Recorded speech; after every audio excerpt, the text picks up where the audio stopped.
இதுவே மீன ராசியாக இருந்தால் 4 to 7 விடிய காலம் 4 to 7 மணி இந்த நேரங்கள்ல சூட்சும கணக்கு இருக்கு.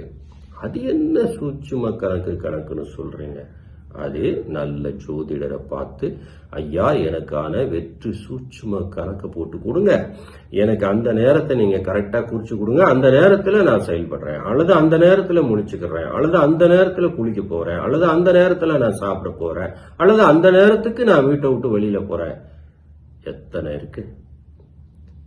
ஒவ்வொரு நாளும் ஜெயிக்கலாம். அன்பு நேயர்களே, இந்த பதிவை பார்க்கக்கூடிய ஆணும் சரி பெண்ணும் சரி எனது அருமை சகோதரன் சகோதரிகளே, பணம் இல்லை, நமக்கு உதவி செய்ய ஆள் இல்லை, அவர் இல்லை, இவர் இல்லை, எனக்கு திறமை இல்லை, இதெல்லாம் விட்டு தூக்கி எறிஞ்சிட்டு உங்களுடைய ஜாதகத்துல உங்களுக்குன்னு ஒரு நேரம் இருக்கு.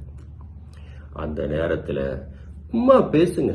காசு இன்னைக்கு இருக்கிற நவீன காலத்துல பேசுனா காசு. தொழில் செய்யறதுக்கு எவ்வளவு உலகமும் பறந்து விரிந்துகிட்டு, பெரிய உலகம், எங்கு வேணாலும் ஓடி சம்பாதிக்கலாம், மனதோடு ஆரோக்கியத்தோடு இருக்கலாம். பொதுவா பெரியவா என்ன சொல்லுவா? காலையில நேரத்துல அதிகாலையில எந்திரி,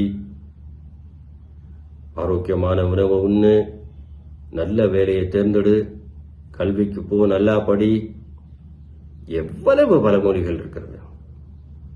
ஒன்றை சொல்லுகின்றேன், இந்த பதிவை பார்க்கக்கூடிய அன்புள்ளங்களே, உங்களுக்கான அதிர்ஷ்ட நேரத்தை ஜோதிடர்களிடம் குறித்து வாங்கி கொண்டு அதன் பிரகாரம் உங்களுடைய வாழ்க்கையை தொடங்குங்க, வேலையை தொடங்குங்க, படிக்க தொடங்குங்க, ஊருக்கு போறதுக்கு தொடங்குங்க, சந்தோஷத்தை அனுபவிக்கிறதுக்கு தொடங்குங்க. எல்லாத்துலயும் ஜெயிக்கலாம்.